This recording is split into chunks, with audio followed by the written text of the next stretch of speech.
All right, so we can just get started. Hi, everybody. Thank you so much for joining us today. This session of the Climate Change in Cities series takes a closer look at the EV charging infrastructure deployment in cities. So as we all know, for the government of India, electric mobility is a way to decarbonize the transport sector, which is responsible for 10.5% of total GHG emissions in India. It's also a means to energy independence, with the transport sector being responsible for consumption of 70% of all diesel and 95% of all petrol in the country. At the local level, we also know that air pollution is a tremendous challenge for Indian cities. Just yesterday, there was a report that suggests that air pollution may be reducing the life expectancy of 40% of Indians by up to 9 years even. So given the air pollution crisis that a lot of our cities are in, with zero tailpipe emissions, electric mobility is a very critical component of the toolbox to tackle this crisis as well. So while electric mobility is one of the tools within our sustainability pathway, just like we need road infrastructure before vehicles can actually get on the roads, we need charging infrastructure before electric vehicles can actually start beginning to fly. There's a lot of discussion about how there's a debate between, whether electric vehicles should come first or whether charging infrastructure should come first. It's not really that much of a debate anymore. It's very clear that you do need a certain amount of infrastructure in place so that people have the confidence and have the wherewithal to buy or invest in electric vehicles, to convert their fleets to electric vehicles if we're talking about commercial operations. So that's what we're looking at today. And charging infrastructure, being a new type of transport and energy infrastructure, requires a lot of new policies and processes, as well as coordination between different departments to be implemented. And that's what we're hoping to sort of start touching upon in the session today. So we've compiled a few key insights on how cities can implement a well-planned network of EV charging infrastructure, one which can maximize access, as well as be located in areas where high charging demand exists, and be implemented in an efficient and affordable manner. So we have 4 presentations today, which we will be running along with in hopefully what is an interactive manner. After each presentation, we'll be taking some time for Q&A so that we can make this participative. And if you have any questions, we request you to please participate during the moderated session. Leave your questions in the chat box, for example, as well. We'll be starting with one introductory presentation of the EV charging infrastructure implementation handbook, which was launched just last month by NIUA, which provides this overarching roadmap from planning to implementation of EV charging.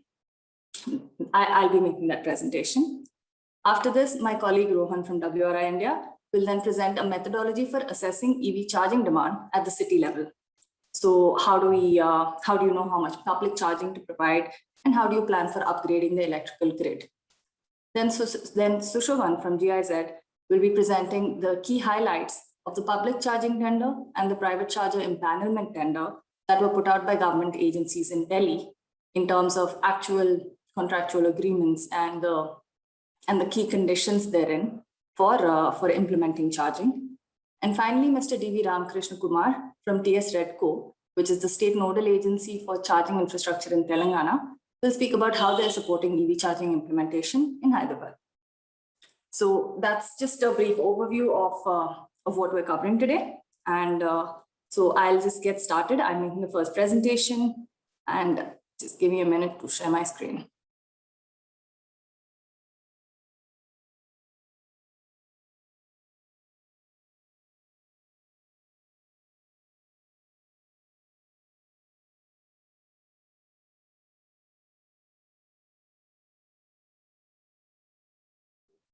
Can you see my screen, Himanshi? Yes, it's visible. Great, thank you.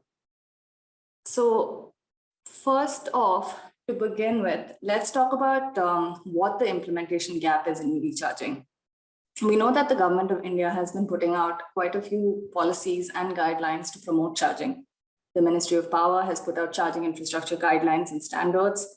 The Ministry of Housing and Urban Affairs has put out the amendments for the model building bylaws to integrate EV charging. DHI has been running the FAME program, which offers subsidies for EVs as well as for EV charging infrastructure. But at the same time, implementation on ground is going fairly slowly. And that is because it is the state and local authorities that have the mandate to pass these regulations and to actually do the on-ground implementation. So from policy to implementation, we do notice a clear gap. So the other thing to keep in mind is that during even now, as we are first starting out across EV charging implementation over the past 2-3 years across FAME 1 and FAME 2, a lot of the chargers that were being implemented and a lot of the chargers that were being subsidized are very high power chargers that are meant for electric car charging. And that's a good move. When you need to start off with a skeletal system of charging infrastructure across a city, you want to make sure that you have big charging hubs that are able to cater to a minimal amount of charging activity.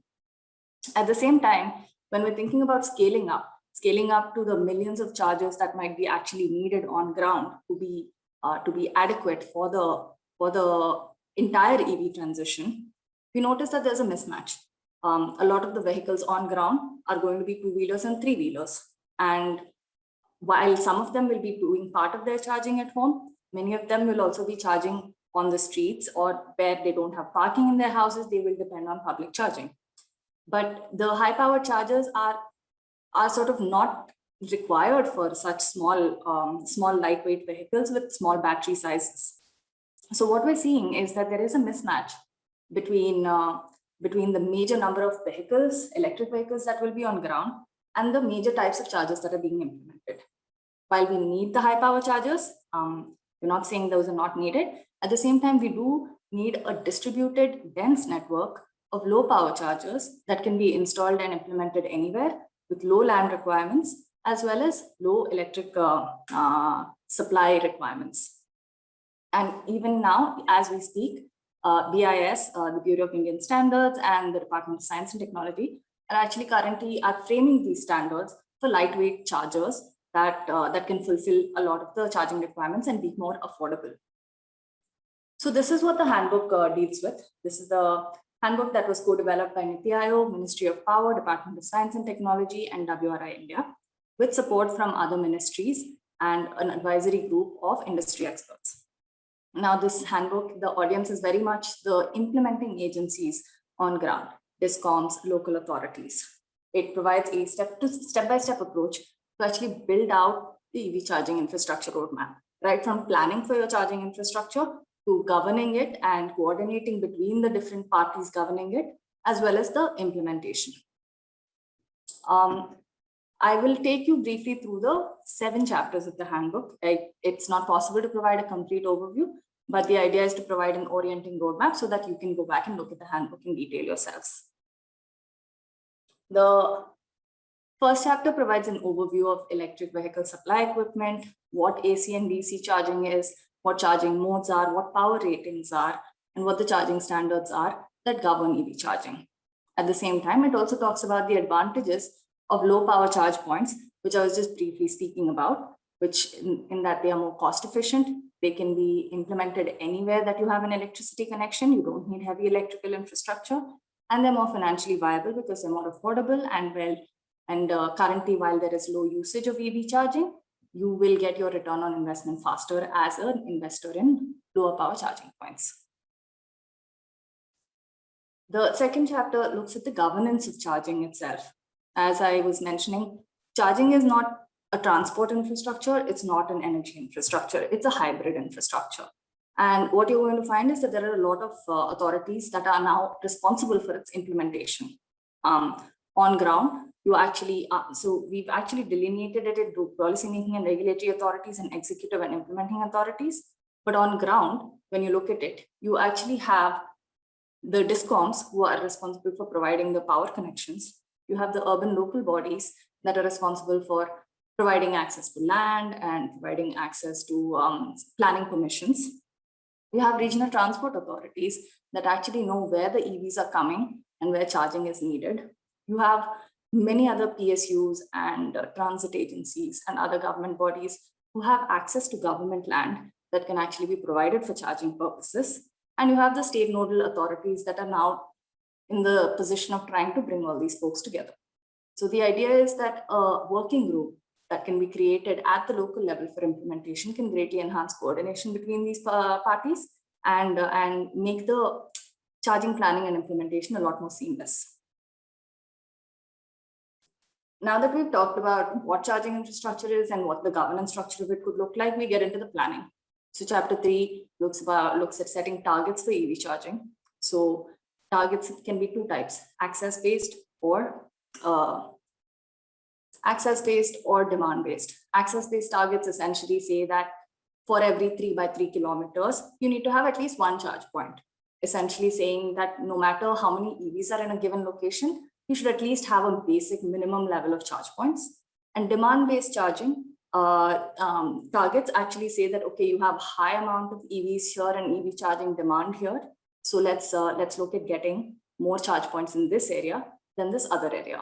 And the handbook also lays out a sort of estimation methodology for how many chargers might be needed at a city level. So if you're a planner, you can use this methodology to actually do some rough calculations so that you can set your own local targets that are above and beyond the Ministry of Power targets. Chapter 4 then talks about the spatial planning of these charging infrastructure. At the city level, we know how many chargers are needed. Now, how do we know how many are needed in each area? So there is, by doing a geospatial planning and analysis, you can actually understand based on certain indicators, which Rohan will go into in much more detail in his presentation, about how to understand where charging demand is greater and thereby how to distribute your EV charging infrastructure based on this projected demand. And at the same time, alongside planning, you're going to need to learn to start integrating EV charging into your long-term policies. So if you have urban parking policies, you need to integrate EV charging to ensure that all street charging or all off-street public charging should have access to EV charging. If you're doing urban planning or land use planning in a given area, you need to understand again how to allocate a certain amount of space and a certain amount of infrastructure for EV charging. So this needs to become a regular component of our street infrastructure planning, transport infrastructure planning, as well as energy infrastructure planning. And that brings us to chapter 5, which then turns from spatial to the electrical infrastructure, essentially talking about the 2 or 3 different ways by which any customer can, at the site level, get access to electricity for EV charging. And at the same time, the evolving role of the DISCOMs in providing power connections and the role of the different regulations and policies on EV charging. For example, tariffs, and how EV tariffs are now a new line item or category in the DISCOM consumer basket. Chapter 6 sort of steps back a little. It's still about the electrical grid infrastructure, but essentially what it's looking at is not at the site level, but the impact of EV charging at the grid level. We're going to, in the current situation, with the current number of EVs on ground, it's not a big issue. But as the number of EVs grow, you know that the EV charging load at the local level is going to be significant. And while it may not have an impact in terms of the overall macro picture, we have enough generation capacity to be able to manage EV charging. At the same time, we know that our distribution infrastructure at the transformer level can be very low power and low capacity. And we need to understand how we can start strengthening that to withstand the loads of EV charging. And finally, the handbook ends with an overview of EV charging implementation. So what are the typical roles within an implementation model? Typical charging implementations are not just by one player.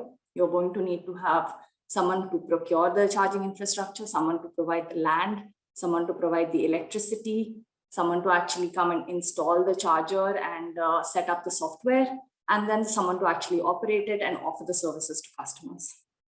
And in its implementation, what we found is that there are 3 different types of models typically. And Sushovan will actually, I think, go into greater detail into the government-driven model when he's talking about the public charging tender by Delhi. And the 3 different types of models are where either the government is leading the planning and procurement of EV chargers, where it is consumers like apartment buildings or malls or other other institutional structures that require charging on their premises for their inhabitants, or the service provider model, the charge point operators, who are the people doing the business of EV charging, aggregate land, get the necessary energy supply, and create a public charging network. So that's about it.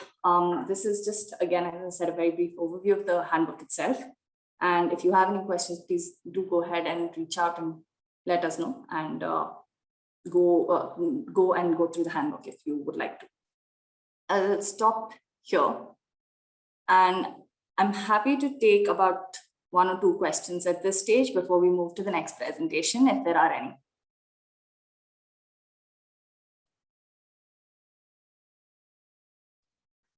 If you have any questions, please feel free to drop them in the chat box so that Chaitanya can take and answer them. If not, then we will move to the another session in a minute. Yeah, if you don't have any questions, we can go on, and we can move to having questions altogether at the end as well. So, yeah, right. I think we should go on. Yeah.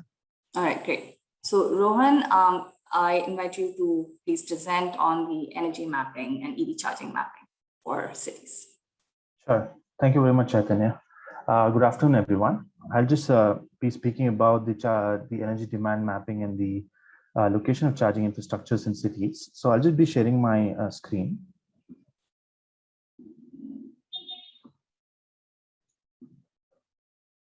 Is it visible, Himanshi? Yes, Rohan. Thank you very much. Yeah. Great. So just to give a brief context as to this whole analysis, this analysis was undertaken to calculate the charging demand for a city for the year 2020-2035. This was to facilitate the future planning of the cities, like Chaitanya alluded to integrate into the urban planning of the city itself, trying to understand where the charging demand would arise in a city for the next 5 to 10 years. And also it will help, by locating the charges in these high demand areas. The other part is it will also help the electric distribution companies to kind of bolster their capacity of the electric grid infrastructure itself. So I'll just dive into our methodology. So this was the 3-step methodology that we undertook. The first step was spatially locating the demand clusters based on certain assumed utilization levels. We took, the places where these EVs would be charged, predominantly in home, workplaces, and public charging. And I'll go into the details of all of this in the next few slides, but I just want to give an overview as to the steps. The second step is, estimating. This is the core data analysis that we have done, where we estimated the EV penetration levels for 2025 and 2030 for each vehicle segments of E2-wheelers, E3-wheelers, E4-wheelers, and the commercial ones, and assigned it to a grid. The next step was to estimate the energy needs to charge these EVs. So the next 5 years or 10 years, there will be an increased number of EVs on the road. What would be the energy requirements to charge these EVs was the final step of our analysis. So for the first step of the geospatial analysis, what we did was we kind of broke this. This was a analysis which undertaken for Hyderabad. So the city of Hyderabad was broken into 829 grids of 1 square kilometer each. Okay, and then the step 2 was trying to understand what are the different kinds of data sets we will utilize for home charging, for workplace charging, and public and destination charging. For the home charging, we took the data from the population count. And then the other set of data was the population with access to a 2-wheeler and a 4-wheeler. So which is like the vehicle ownership. The second one was workplace chargings, where we got all the data sets for government offices, the IT offices, and all the other offices where people will apply to from home. The third set of data sets were like, for the public and destination charging, where you would have the opportunity to set up a charger, probably in petrol stations and other public areas. And also important ones were the public transit areas, like metro stations, railway stations, and big bus depots. And we also took the data sets of points of interest, where people could spend, probably drop their vehicles and for an hour or two, like shopping malls or movie theaters and other eateries as such. So this is how we were able to spatially graph it out. This was for every 1 square kilometer, the total number of people residing in this area. So you could see there were some areas with less than 1,000 people to a maximum of around 40,000 people per square kilometer. The other way that we did was coming from whole to parts, was we collected the census data, which is the vehicle ownership data. This is available at a sub-district level with households, with the number of households which have access to vehicles. We brought it down to a ward level. And then again, since we have broken the city into 829 grids, we brought it from sub-district level to ward level and then to the grid level.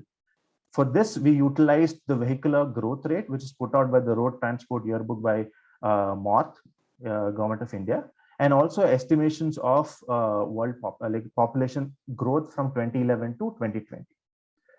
And this is how we mapped out for the workplace location, like the ones like IT offices, which you can see in pink, and there were certain government offices and other offices where people would go with their 2-wheelers or 3-wheelers or 4-wheelers. And there could be an opportunity for charging. The next set of data sets were, of course, the public places. You can see that there are the petrol pumps, numerous number of petrol pumps, bus depots, then public parking stations, and then movie theaters, and of course the new set of metro rail stations, which are getting developed in Hyderabad. So after collecting the data, what we did was the next step of analysis was assuming that the private vehicles, this was based on extensive literature review and also speaking with multiple stakeholders.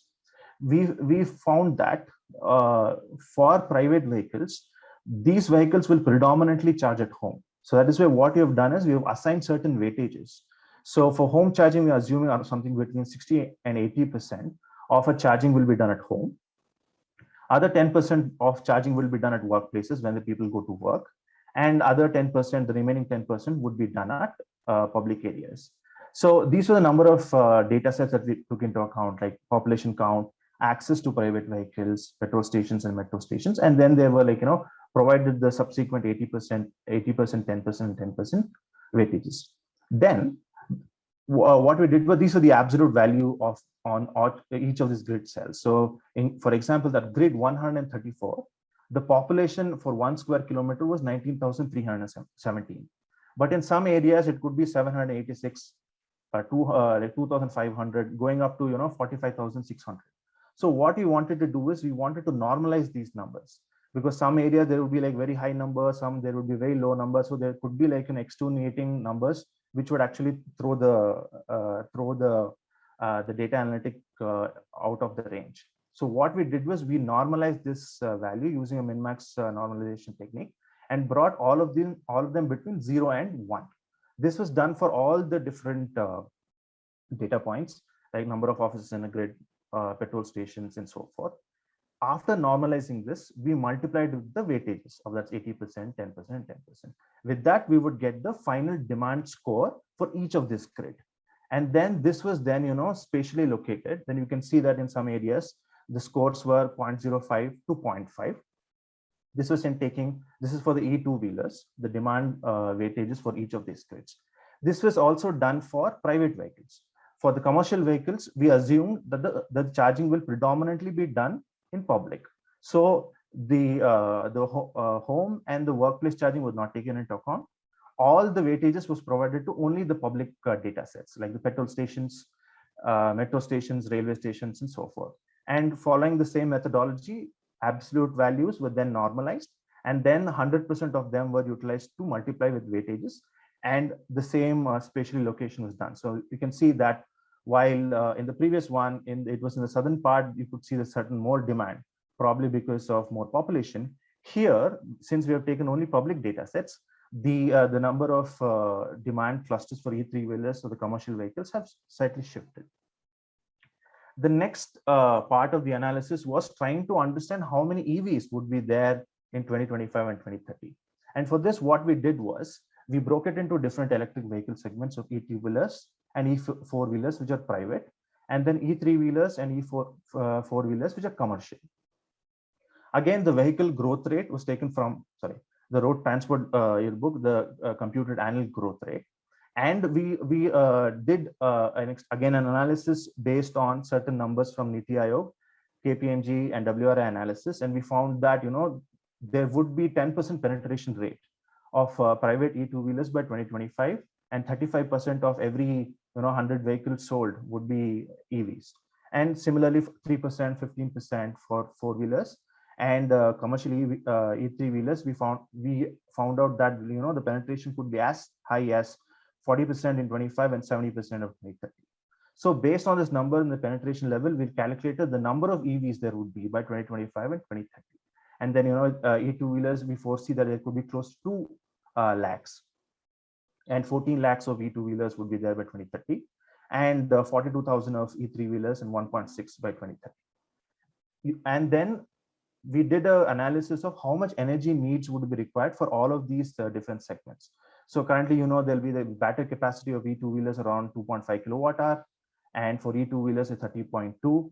And we have assumed that the daily energy driving needs would be about 40 kilometers, and the utilization of e3-wheelers would be as high as 120 kilometers.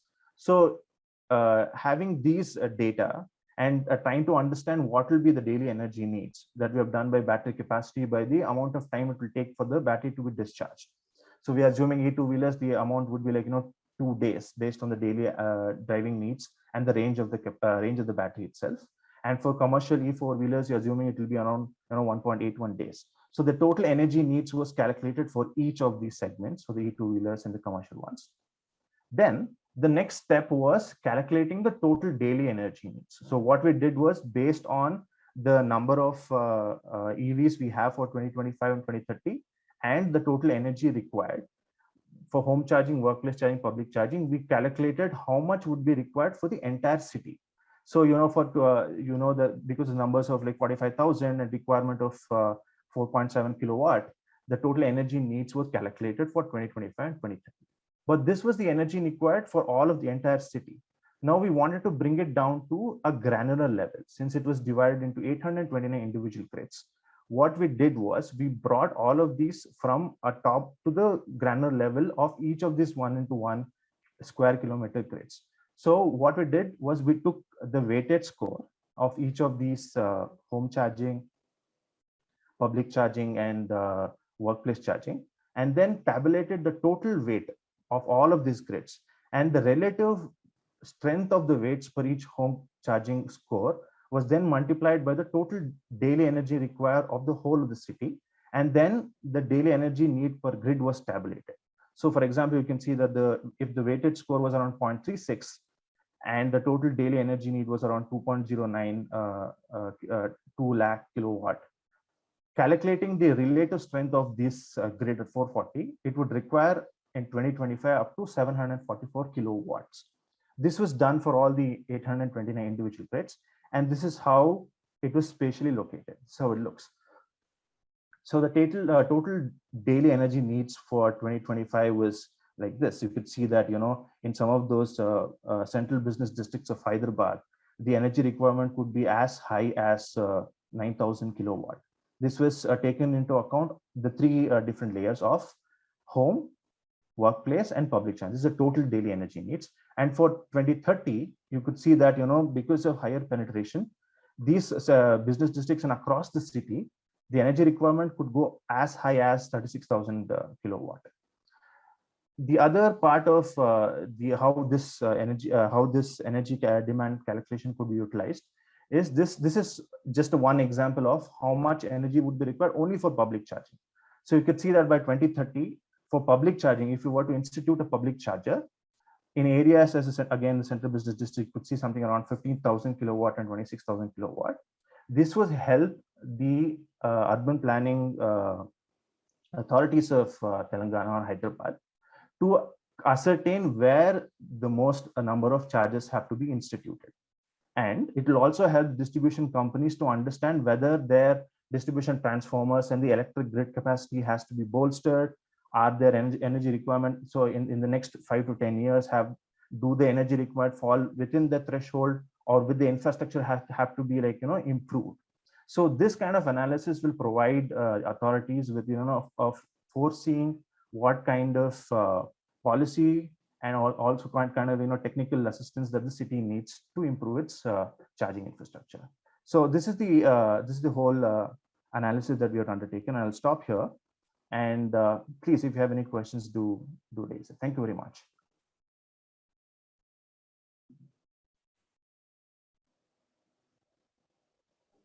Thanks, Rohan. If anyone has questions, do ask them. Otherwise, I'm going to ask a couple of questions because I think that was a very, there we go. We have a question from Siddharth. What CUF do you see between now and 2025? You know what CUF is, or? No. Siddharth, can you expand on CUF for us, please? Charger utilization factor. Okay.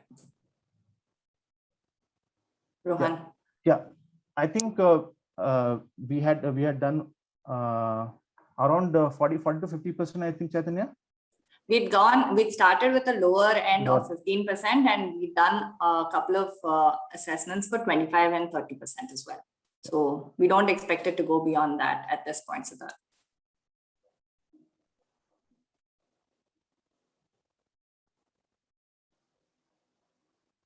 Yeah, I mean, 25% is definitely on the higher end, and that's why we're assuming it for the 2025, 2030 period.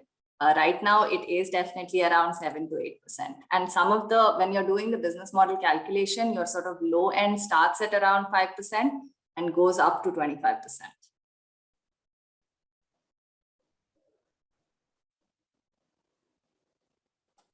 Cool.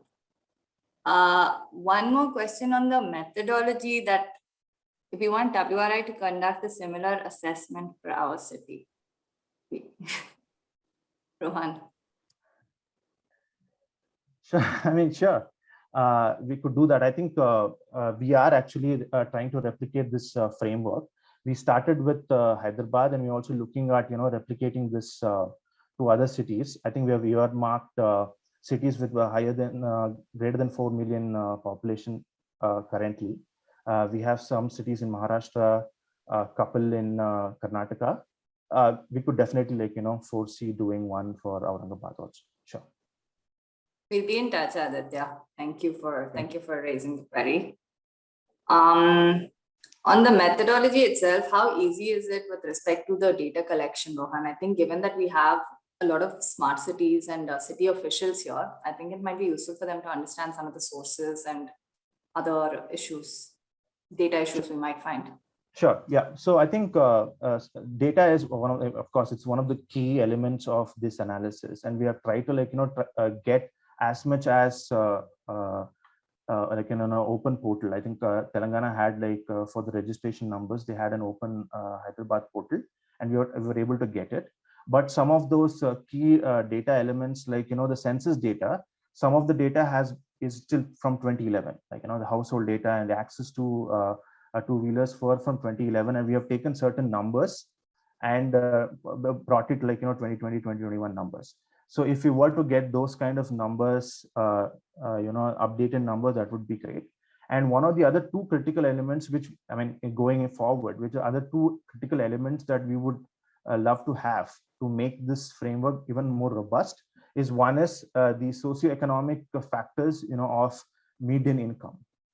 What would be the median income, so that it helps us to understand the purchase parity. If people will be able to buy e-two-wheelers and four-wheelers, which might be a bit on a premium level, so that will get us bit of robustness. The other one is the original data sets, original destination data sets. This will help us also to understand where the more number of vehicles are plying in a city. So we'll try to understand the vehicular demand, and it will also help us get more understanding of whether public charges have to be put in this specific areas where more number of vehicles are going on a day-to-day basis. So these are the couple of other data points which would make it even more robust. Thanks, Rohan. We can come back to any other questions people may have about the analysis towards the end, but now I'd like to invite Sushovan from GIZ to present on on the different charging tenders that cities can undertake to actually implement EV charging. Thank you, Chaitanya. There's one last question I see. Would you want to take that up or can I start? Yeah, there are Would two you- questions from Vishali and Siddharth. So would you like to take it in the end or right now? Let's take it right now. It also gives people a bit of breathing room. Is that all right, Sushovan?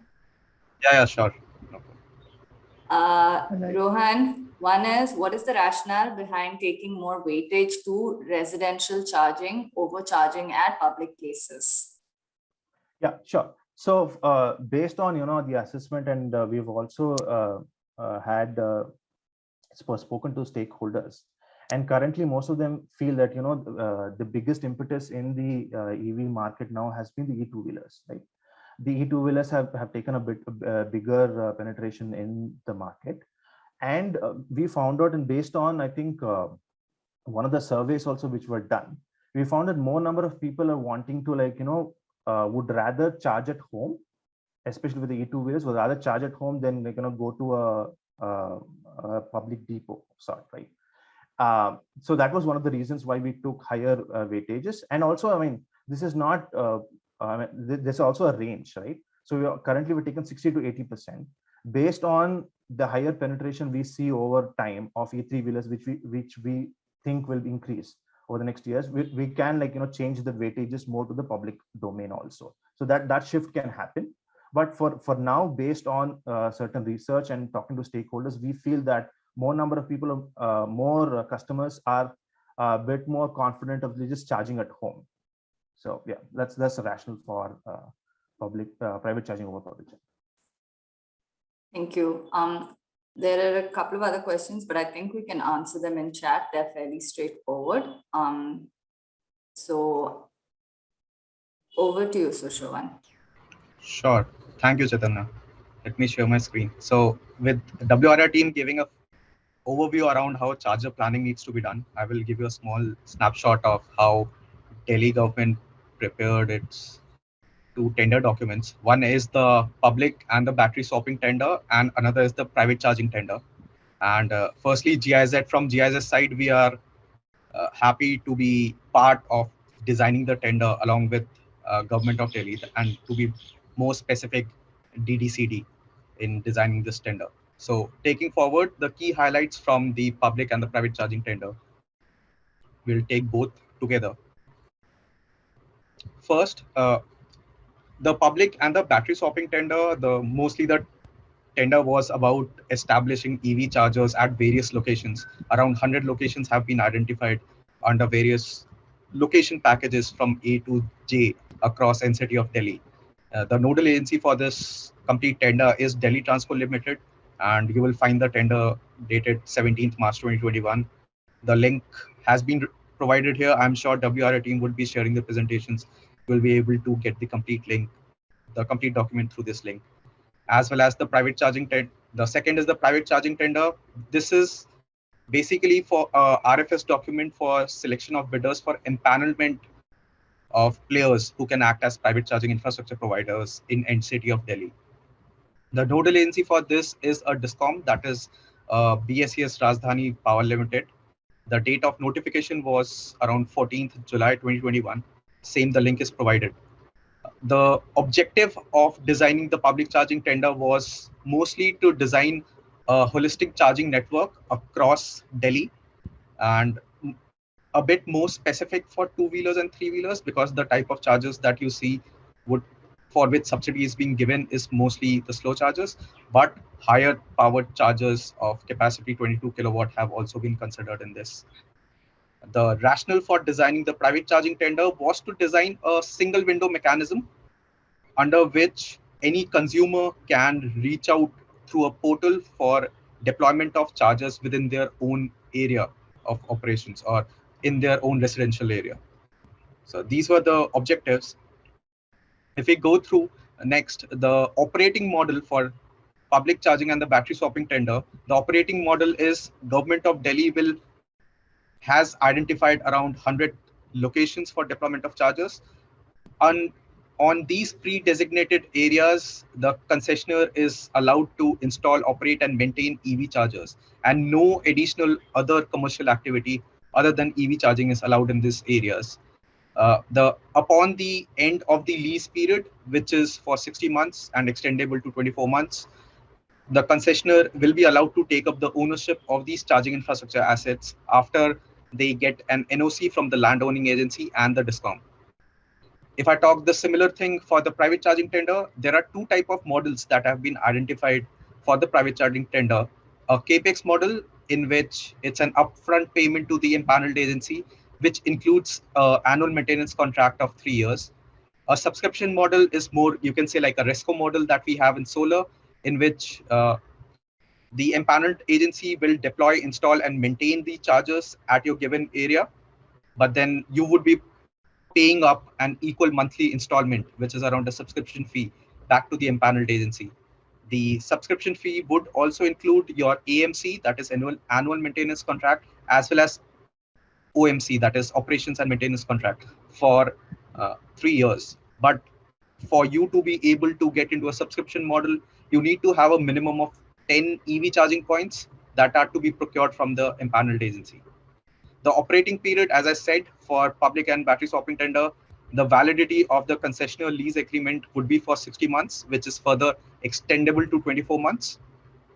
For the empaneled period, whereas the empanelment period for private charging tender is for 3 years, which shall be renewed every year based on your views and modifications from the consumers. Next, as I said, the type of charges that are allowed in public charging and the battery swapping tender are slow AC001 tenders, slow AC001 chargers having a maximum output power of 3.3 kilowatt per charging point, and they have a total of 3 guns with AC001. That makes it a total of 10 kilowatt charger having 3.3 kilowatt for each gun. Next is the moderate and the fast chargers, where one that is allowed, that is the DC001, having a total capacity of 15 kilowatt and 1 gun for it. And another one is a type 2 AC charger having a capacity of 22 kilowatt, or any other charger within this capacity range of 15 to 22 kilowatt is allowed under this tender document. Other than these chargers, battery swapping facilities have also been agreed upon under this tender document, which is primarily for 2-wheelers and 3-wheelers. But the minimum capacity of the battery swapping facilities need to be of at least 15 battery swapping docks under each battery swapping facility. And they should be able to service at least 2 OEMs of having different vehicle types. If I talk about the type of charges allowed under the private charging tender, it includes the AC001, similar to the public charging tender, having a maximum output of 3.3 kilowatt per charging gun and a total of 3 points or guns. Another one is a low energy voltage AC single socket charger having a single gun of maximum output of 3.3 kilowatt. And next is the DC001 charger, the similar one in public charging tender, of 15 kilowatt maximum output. If I talk about the subsidy disbursement, under public charging tender, you get a one-time grant of 100% for slow chargers only, that is your AC001 chargers only, up to a maximum of rupees 6,000 rupees per charging gun. That if it's a 3-gun charger, that makes it a total of 18,000 rupees per AC001 charger. Whereas in private charging tender, you get a similar one-time grant of 6,000 rupees or 100%, whichever is applicable, for slow chargers, specifically AC001 and LEV-AC chargers, but it has been capped to a maximum of first 30,000 charging points. If you are talking about the subsidy that is to be given for chargers to be deployed in semi-public units, it has been capped to a maximum of 20 charging points or 20% of the total parking slot, whichever is lesser. Next, as I said about the coverage in public charging, the coverage of this tender is for around 100 locations defined under packages A to J. And the list of these packages you will find in the complete tender document, which is linked before. Under private charging tender, there are 2 types of locations that have been identified. First is the semi-public sites, which includes commercial buildings, malls, offices, institutional buildings such as hospitals, colleges, group housing societies, and the kirana stores. And second, it includes private property buildings, that is your bungalows, apartments, and all. Next, the service level agreement. So specifically, a service level agreement has been provided in the public charging and the battery swapping tender, which says that the concessionaire must ensure a monthly uptime of 98%, whereas they should also ensure, or the public chargers should be operational for at least 16 hours a day. Now, since these are government identified lands, so it's sort of a PPP model, public-private partnership model, in which the concessionaires have to pay back the landowning agencies around 0.70 rupees per kilowatt hour as a fee for leasing out the land. Under private charging tender, no specific mention is there on these service level agreements. The agreements are mutually agreeable between the empaneled agency and the consumers. If I talk about the common details that are provided in both the tender documents, a common detail is the data sharing with the discoms.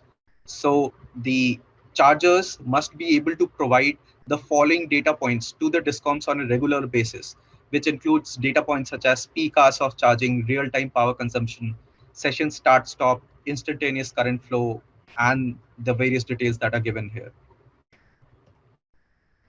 This is the last slide. So there are few user functionalities, communication requirements, and safety norms that are to be adhered to by the chargers and the charging station operators. Under public charging and battery swapping tender, these are predefined in the tender document, whereas under private charging tender, it is not specifically defined, but then every charger, that is the 3 types of chargers that have been defined, have their own user functionalities, communication requirements, and safety norms, which need to be adhered to. So these are part of the charger specifications, but no specific mention has been provided in the tender document. If I talk about the information that is submitted to the open database, under the public charging tender, DTL is preparing and would be managing an open database, and the licensee has a provision to provide information on the station level as well as the charger unit level data back to the DTL for an operational management of the chargers. But nothing specific like this has been mentioned in the private charging tender. So these is a small overview on the public and the private charging tender. Thank you from our side. And as I said again, from DIS's side, we are glad to be part of the tender designing process for DDCD and Government of Delhi for both the public and the private charging tender. And along with that, I believe the WRA team has also been helpful for designing these tender documents along with us. Thank you. We can take up questions after this, Chaitanya. Yeah, thanks, Sushavan. We have a question here, one from Abhi, which is asking, can you please elaborate on the ability to serve at least 2 OEMs, I think as a charger requirement? Do you mean two different battery forms? Is it an obligation or a recommendation? This is an obligation that has been given, and the ability to service 2 OEMs is if there are 2 OEMs having 2 different battery sizes or battery forms, one battery swapping operator should be able to cater to both of those OEMs. Right, so to ensure some amount of interoperability, basically. Exactly. Another question from Siddharth is, with reference to the DTL tender, could you please elaborate on the subsidies or waiving off of electrical infrastructure setup costs? Would DTL or GNCTD set up the transformer, or is the operator expected to set it up?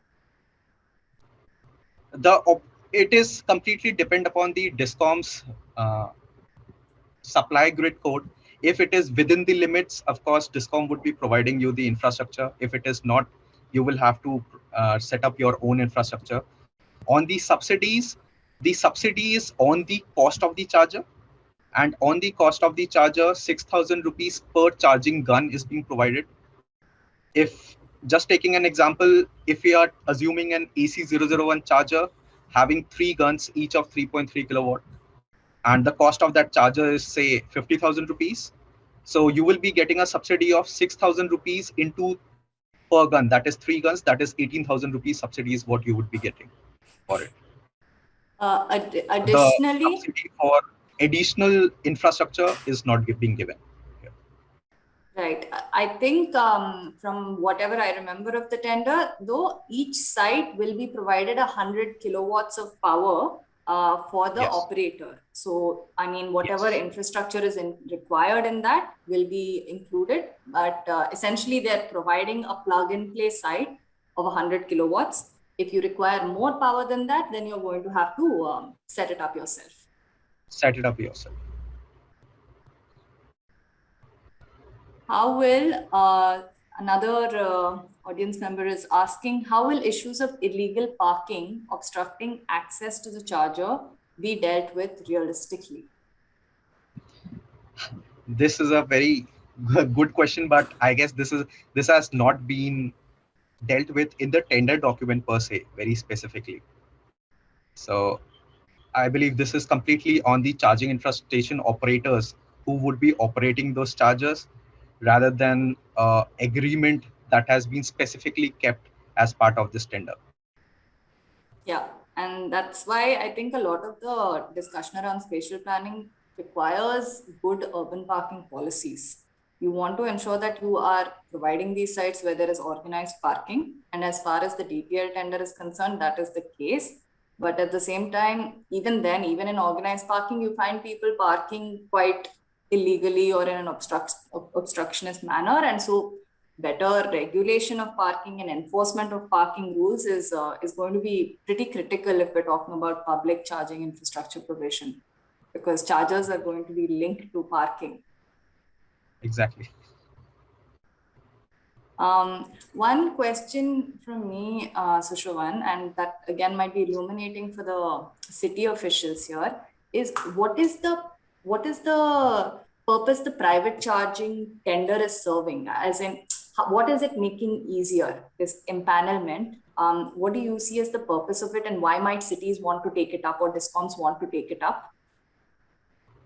Okay, so to answer your small bit is, first, as you have shown in your previous presentations, that private charging will constitute around your maximum bit of the charging. That is, home charging will contribute to around 70 to 80% of the charging. Hence, developing a good private charging network is very important. Now, in a state like Delhi, mostly the housing areas are high-rise buildings, and people buy vehicles, but then how to deploy, which charger to deploy, what is the capacity of each charger, is nowhere to be found. Means this is nothing that we can find easily over the internet. So as to enable people get an overview of the type of chargers and the type of charging infrastructure manufacturers or the OEMs present, this is a single window clearance mechanism in which Delhi government wants to develop a portal where a consumer can directly go to that portal, identify the type of charger that they need, and just, it's like, you can, the way you use Amazon, you can just click on the type of charger you want and pay for it. The empaneled agency, whoever you choose, would get the order for deployment of charger. They will directly collaborate with the discoms so as to deploy charger in your facility, rather than you going around and looking out for various players and understanding their functionalities or whatever services they are trying to provide. That is a one place shop for you to go through all the type of charging infrastructure operators. So in the end, it provides you an ease of deployment of private chargers within your area. Great. I don't see any other questions right now. So I think we can move to the next presentation. Thanks, Sushovan. If there are any other questions, we can take them at the end. Sure, Chaitanya. Thank you.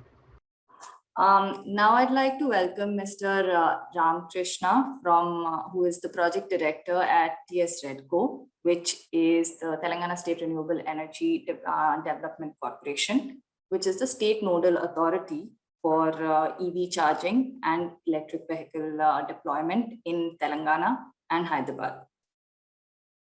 Mr. Ramakrishna, over to you for providing a presentation. Thank you, Chaitanya. First of all, I would like to say thanks to WRI to giving me this opportunity. And indeed, it's an honor and pleasure for me to be in this platform to share about the Telangana security in the electric vehicle part. So before start with, I would like to introduce myself. I'm Ramakrishna, Project Director for Electric Vehicle. We are the state nodal agency from the Telangana state. Just give me.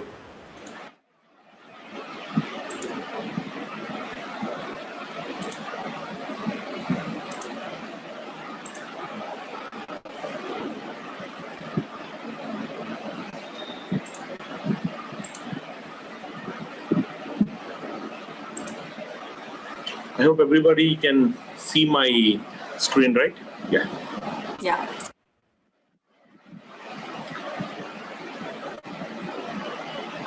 See, TS Redco, we are primarily responsible for installation of charging stations in the state of Telangana. So there are two models we are right now progressing on. One is FAME 1 and FAME 2 under the subsidizer scheme from the Government of India, under which the central public sector undertakings selected by DHI is doing this program. Second one is PPP model, like the way Delhi and Karnataka has adapted. We are planning to do a similar kind of model. Under FAME 1, we have received 30 chargers to be installed in various government organizations, which we have completed almost all 30. Under FAME 2, Telangana state has received 138 charging stations, of which 118 in Hyderabad, 10 in Karimnagar and 10 in Warangal. This one. All the locations have been identified and handed over to the central public sector undertakings. The central public sector undertakings who are the implementing agencies for this FAME 2 is REIL, NTPC and EESL.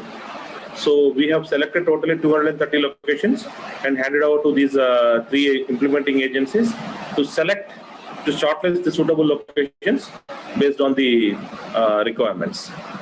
And as on date, in Hyderabad, we have totally 70 public charging stations available, which includes both the government and private operators. I'm including the 30 also in this 70 numbers. TS Redco is planning to call for 600 numbers of charging stations in the next 3 years under PPP model.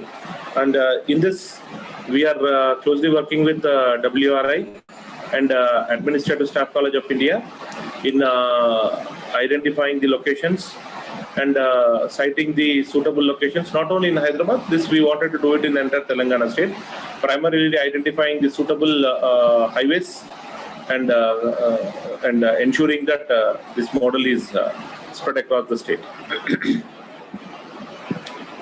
So, as you all know, Telangana ERC has determined 6 rupees as a tariff under a special category for EV, and this has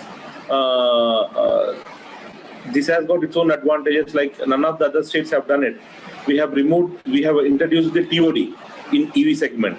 So, in non-peak hours, the tariff in peak hours it is 7, and there are no fixed charges per month, MD charges, which has been one of the most attractive tariff which has been announced by the government. And as a nodal agency, we have signed the MOUs with all these 3 agencies and also the private participations who are interested in setting up of the charging stations in the state. And we have amended the municipal acts for promoting the charging stations. All the commercial buildings have to be equipped with 20% of the parking slots with EV. Out of the total parking, 20% should be on EV. So this has been already enacted, and we are working on the residential side also. We won't mandate it, but we will give the provision. Let's say, if in any apartment or a group houses, if the association is not allowing any individual interested resident to come up with a charging for his own captive need, and if that they are causing any sort of objections and all. So we wanted to protect the interest of those residents. We are enacting the suitable clauses so that his interest for the migrating from IC to EV is well protected through this kind of things. We will not mandate. It will be initially on a voluntary basis. Commercial we are mandating, but domestic side we will advocate them for the advantages. Slowly we will be start mandating the EV charging stations.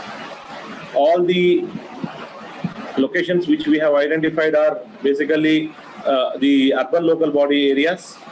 That is Greater Hyderabad Municipal Corporation premises and the Hyderabad Metro Development premises, including the outer ring roads, which is spread across close to 160 kilometers by distance-wise, and within the city, all the public parking locations and the malls and everything have been identified, and these locations have been handed over to these things.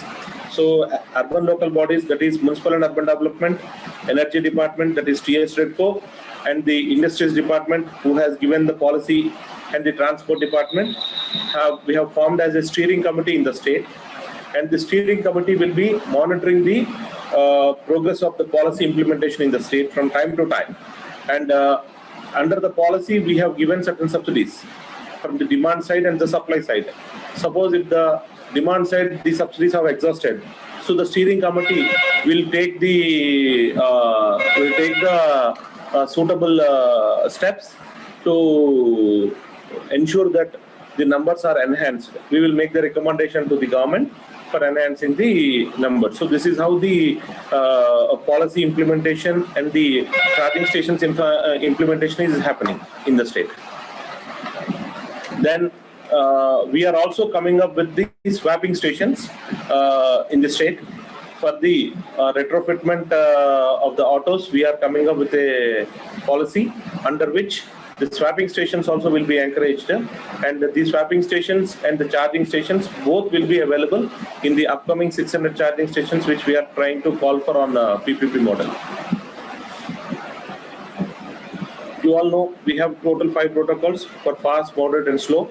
So the charging stations under frame 1 will be having all the 5 protocols which are available, and also the the charging stations which we are trying to call on PPP model will be having not only the concept of charging station, there will be a charge points also, where there is no provision from the electricity point of view for a charging station to be given. There we are encouraging a charge point. At least the charging can be promoted. Recently, NITI Aayog is also felt the same in terms of promoting the charge points in place of charging stations where there is no feasibility for charging stations. So we are also thinking in similar lines to encourage these charge points. As on date, these are the charging stations that are right now available in Hyderabad in various government offices. These are open for public within that government offices and for their captive needs. As a Redco, to encourage the adoption of the electric vehicle, we have come up with a tender in which WRI is a part of it in preparing this tender document. This tender we have called for empanelment of agencies for providing the 4-wheelers on hire basis to various government departments on monthly usage basis. So closely 1,000 vehicles have been empaneled. 2 agencies have been empaneled, and 1,000 vehicles is the total number under this tender. So slowly we are migrating all the hire vehicles in Hyderabad in various government offices from the IC to EV. So before we wanted to do that, we ensured all these government offices has the charger, whether it is DC001 or AC001 or the combo charger with the CCS and Type 2 AC. They are all made available in the respective departments so that they don't feel charging is as a barrier for them to go further. And also the upcoming 138 charging stations under FAME 2 will also be made utilized to ensure these 1,000 vehicles are put to usage for charging purposes. Thereby what will happen? The occupancy today, whatever we are talking, while making the financial models, we are considering around 5%, 3%, 2%, 1% and all. We wanted to ensure that not only the charging infrastructure is promoted, but also we wanted to ensure this are put to operationalized so that the occupancy of these chargers will be high and the operator doesn't feel a kind of burden. At the same time, the tariff also, whatever the tariff for this charging station that we are trying to propose will be very much reasonable to the public. Thereby, it will be a kind of win-win situation to all the ecosystem.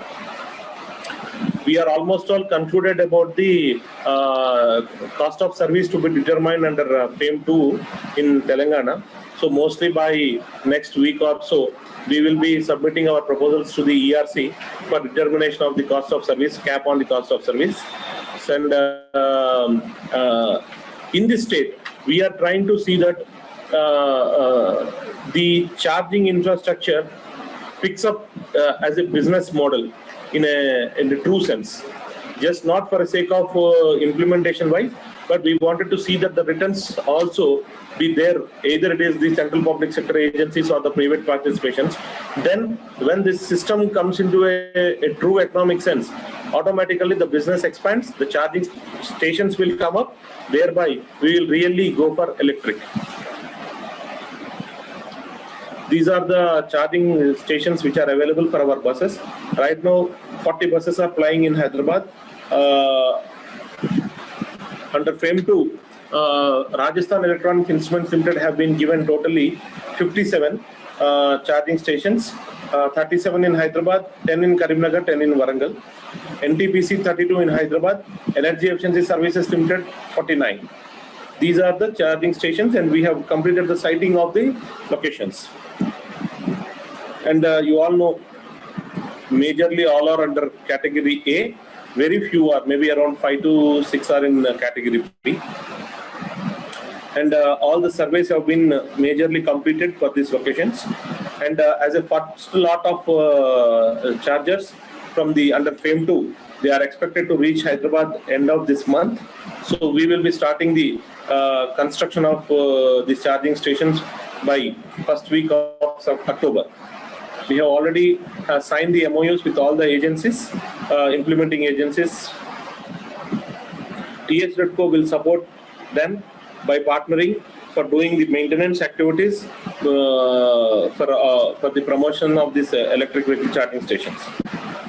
All the locations were given by HMDA, that is Hyderabad Metro Development Authority, which is a ULB 136, including parks, public places and everything. Greater Hyderabad Municipal Corporation, 50 locations.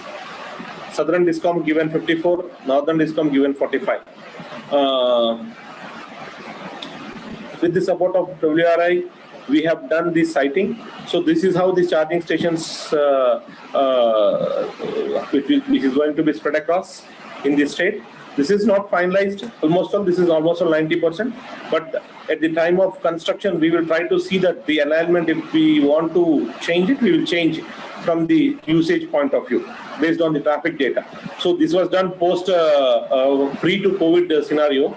Post-COVID scenario, there are certainly certain changes which has happened, even in the transport wise. So if sort of changes are required, we are hoping that we will make the changes for these locations also. This is the penetration of each charger wise. Again, this is with support of WRI we have done it. We could able to sense which charger will be having the most occupancy. From the minimal of 15,000 people to maximum of 110,000 areas, pockets wise we have identified, and we have cited these chargers. And just now I told one of the initiative for encouraging the electric mobility is providing office vehicles to offices, which is Telangana is the only state which is doing it as an independent agency. I know ESL also is supporting this kind of, but this is truly like we will not be spending any capex on buying of the vehicles. The agencies will be doing it, thereby it is a business model for them. The vehicle will be given on a higher basis. We have predominantly done the split of the vehicles on a range wise. Initially, when we have done it, it was between 100 to 200 as one segment, 200 to 300, 300 to 400. We have done it with driver and without driver, and but which includes the kilometers, free kilometers within the packages are given. We are empaneling them for 5 years. Every year we will be extending the contract with them. These are the vehicles that we are proposing them. Second one is retrofitment. We have targeted under the Telangana state EV policy, there are 5,000 autos announced under subsidy for retrofitment category. So we are targeting to ensure that this retrofitment is done on a phased manner. Thereby, we will be providing the retrofitment subsidy of 15,000, and the battery swapping operators will be spending the balance amount, and they will recover the money towards the capital investment through each time charging. Thereby, what will happen? The pollution levels of Hyderabad will definitely get under clean air pollution program. This is one of the key initiatives we are trying to propose. This will help the EV adoption on a very faster pace. Second one is providing two-wheeler on EMI basis to all government employees in the state. We are targeting somewhere around 1 lakh two-wheelers to all government employees on EMI without any down payment. You all may be knowing that yesterday Kerala has started this program. AP will be doing it. We will be launching this program very shortly. The procedure is under approval of government. So this is how the cost of EMI will be much lesser than the cost of the maintenance of the vehicle. And one advantage with this is from government side, there is no single investment, 1 rupee investment from the government side. Everything will be done by the employee. We are in the process of developing of an app for the operation of all these FAME 1, FAME 2 and charges set under PPP model. So this app will be made available to the public to operate the chargers. And the second one is we wanted to encourage three-wheelers for garbage collections in ULBs. We are trying this model in a ULBs in a semi-urban areas to start with, so that wherever there are existing autos under IC side, we will be doing a retrofitment and converting them to the EV. And the second one is the new one. So whoever has got the budget, we would like to give them the option for doing this one. And TS Redco will do the aggregate of the three-wheelers and everything for doing this business models. Recently, we have conducted a Go Electric campaign, which is a roadshow, which is a most successful one. This is the physical roadshow we have conducted. Around 45 companies have been participated, starting from two-wheelers to three-wheeler, four-wheeler, autos, the charge point operators, swapping station providers, and everybody. This is the roadshow that we have conducted. This is the local media which has come up with. We have done even the rally also on that day, EV rally, to create awareness. And to be very honest with you, after this event, the public opinion have got changed a lot. They were whatever the doubts that they had, they could able to clarify it, and the sales also really picked up after the announcement of EV policies and incentives from the demand side. And we have allotted 500 number of electric vehicles under SC/ST scheme on a subsidized model to unemployed youth for promotion of electric vehicle mobility in state. We are trying to see that wherever there is a possibility, National Clean Air Program funds have been also utilized for promotion of this electric vehicle charging stations. So this is predominantly the Telangana side, whatever the progress that we are right now doing it and the new proposals we are trying to work out, this is how we are planning to do. Thank you, Mr. Ramakrishna. We have one question here from Animesh. Animesh is asking to substitute the consumption of these chargers from the grid. Is there any mandate to power the chargers using solar panels, at least in the government buildings? See, as per the policy of DHI and the state, it was clearly announced that the renewable energy has to be promoted for these charging stations. But you all know that because of the constraints on the locations, proper rooftop availability is not there or open access issues are there. That's why we are not forcing them. But wherever there is a possibility, we are asking them to do it on a voluntary basis. So going forward, we will ensure that certain portion of the energy has to come from renewable energy. That's what we will do it. All right, thank you. And one question is, what is the currently what at least our observation has been is because there are so many agencies, there is land agency, there is the power DISCOM that provides the power. There is a lot of coordination required to actually apply for charging or a public charger. So wanted to understand what role TS Redco is playing in that, and how, if you are a charge point operator, how would you apply for to set up a charge point or a charging station in Hyderabad or any other place in Telangana? Okay. We being a nodal agency, we are taking a role of coordination with various departments. We are working like a single window operator. But that is for FAME 2. But under private participation, if the private operator who wants to set up the charging station in his own private premises or any private premises, since it was being classified as a delicensing activity, they need not come to any nodal agency to take the approval, except the data sharing, that since we are responsible to give the information to the Central Electricity Authority about the consumption of the power from the electric vehicle side, we will be asking them the data to be shared. Otherwise, they can straight away go to the DISCOM, apply for an electric vehicle connection and for a public charging station, then they can go ahead in this regard. But under PPP model, what we are talking, there we will be giving the locations. Locations will be provided by the Redco, and the charging provider will install the charging station in those areas. Understood. Are there any other questions for Mr. Ramakrishna right now, or for any of the other speakers, now that we're coming to the close?